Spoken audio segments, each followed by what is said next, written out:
Before I became rabbi here at Adat Shalom, I taught Jewish studies at De Toledo High School in West Hills.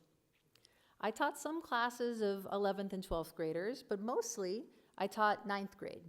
The core of our curriculum was the book of Genesis, Sefer Bereshit. It was such rewarding content to teach, and since then, when our Torah reading comes around to the book of Genesis every year, I think about that time, and I draw on that perspective. Because after all, as many of us know, 9th graders have a unique and particular perspective. When we studied the stories of Jacob's marriages and family, the stories in this week's Parashah Vayetze, we looked at the Torah in a way that I had never really done before, through that 9th grade lens. We talked a lot about the relationships in Jacob's family.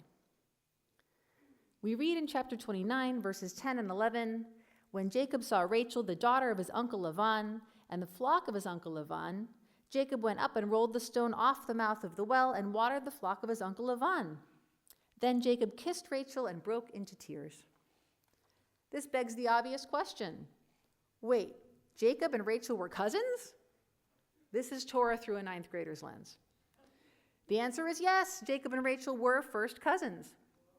Jacob's mother was Rebekah, her brother was Lavan.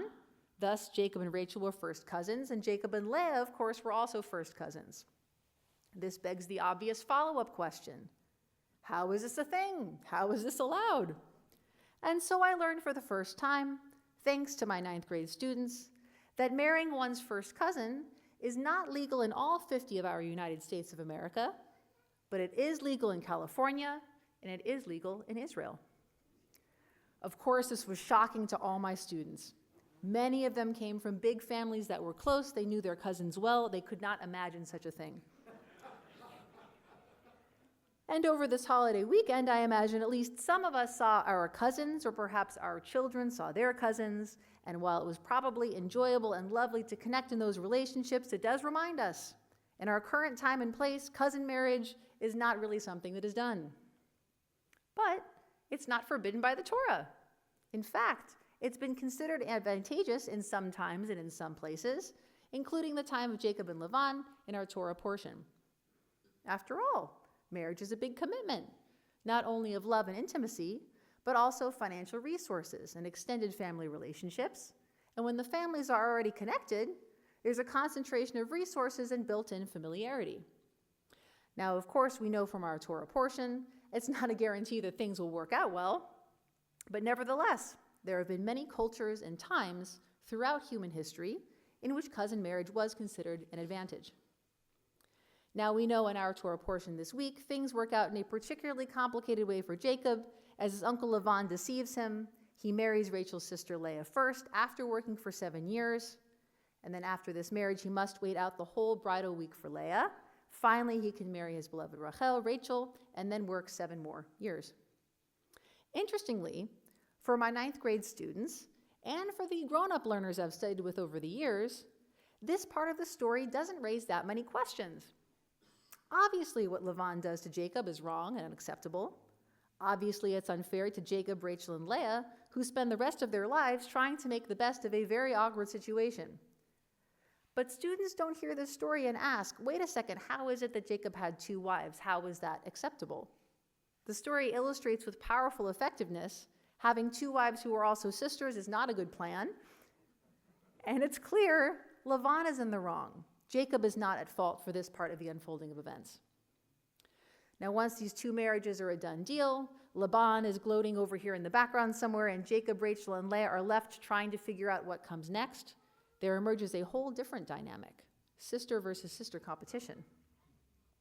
It certainly creates an interesting moment to try to explain to 9th graders that unlike in our present time, when we want young women to have access to education, to career, to make informed choices about their future, Rachel and Leah were in a very straightforward competition.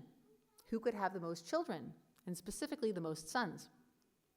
But once you start looking at our Torah portion through that lens, it kind of does take on the feeling of calling a sports game. Before any children are born, we establish the 2 teams, the favorite and the underdog.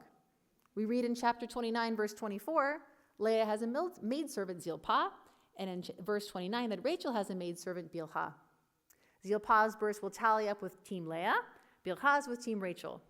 What's more, we read in verse 30 that Jacob loves Rachel more than Leah. So we want Rachel to win, but God seems to have other plans.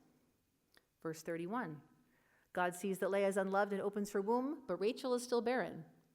Leah names her first son Reuben with acknowledgement that God sees her pain and with hope that she would receive her husband's love. She has another son, Shimon, named for God's hearing that Leah was unloved, a third son, Levi, named with hope that Jacob will finally feel attached to her because of all these sons she keeps having. And she has a fourth son, Judah, finally named out of gratitude to God for all her success. So we have the end of round 1, Team Leah with 4, Team Rachel with 0. Round 2 begins. Chapter 30, verse 1. Rachel blames Jacob for her failure, and in verse 2, Jacob denies that he's at fault. So Rachel tries a new strategy, giving her handmaid Bilhah to Jacob, and Bilhah bears 2 sons, Dan and Naphtali. Rachel says, God has vindicated me. I have waged a faithful contest with my sister, and I have prevailed. Which is an interesting comment because at the end of the second round, we have Team Leah with 4 and Team Rachel with only 2. Round 3 begins. Leah tries Rachel's tactic, giving her handmaid Zilpah to Jacob, and Zilpah bears 2 sons, Gad and Asher. Leah says, what luck, what good fortune. The third round ends. Team Leah with 6, Team Rachel with 2.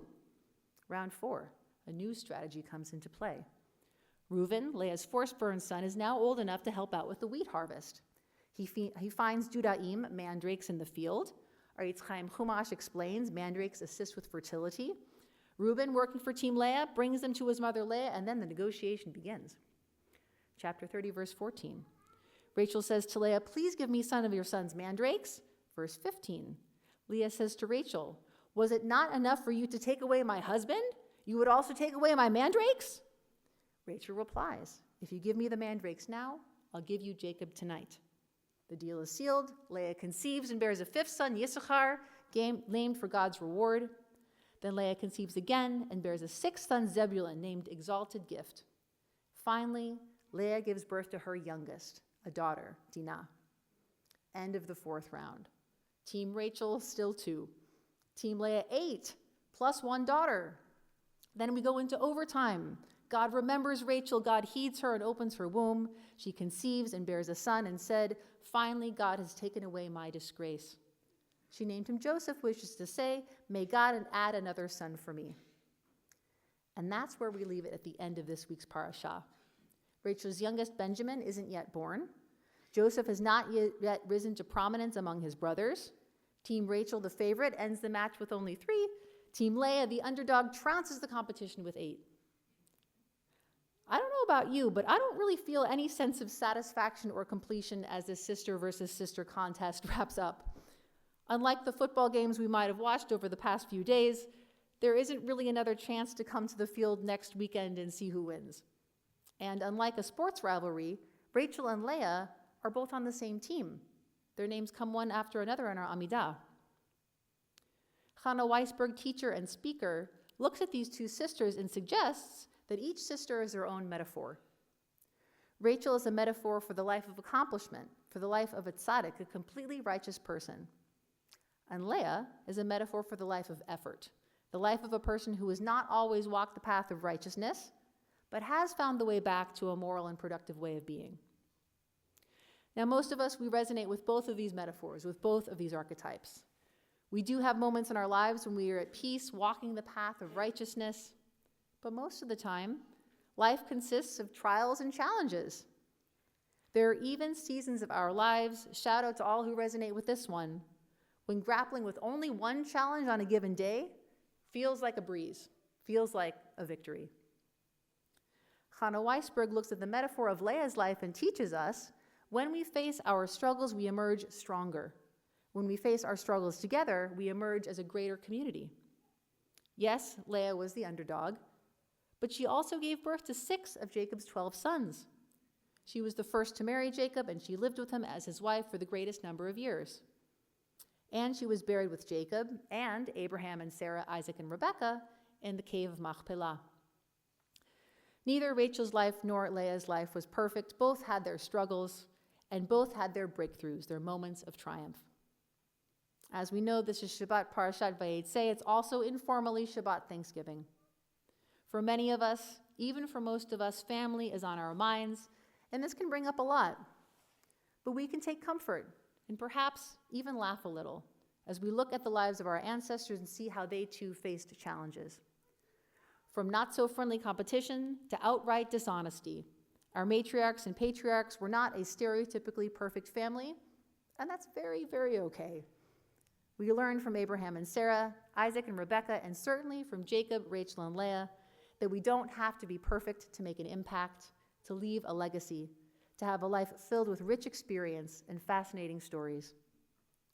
This Parashat Vayetze, this Shabbat Thanksgiving, may we and our families be blessed with the life of accomplishment and the life of effort to be the fullest and most authentic versions of ourselves.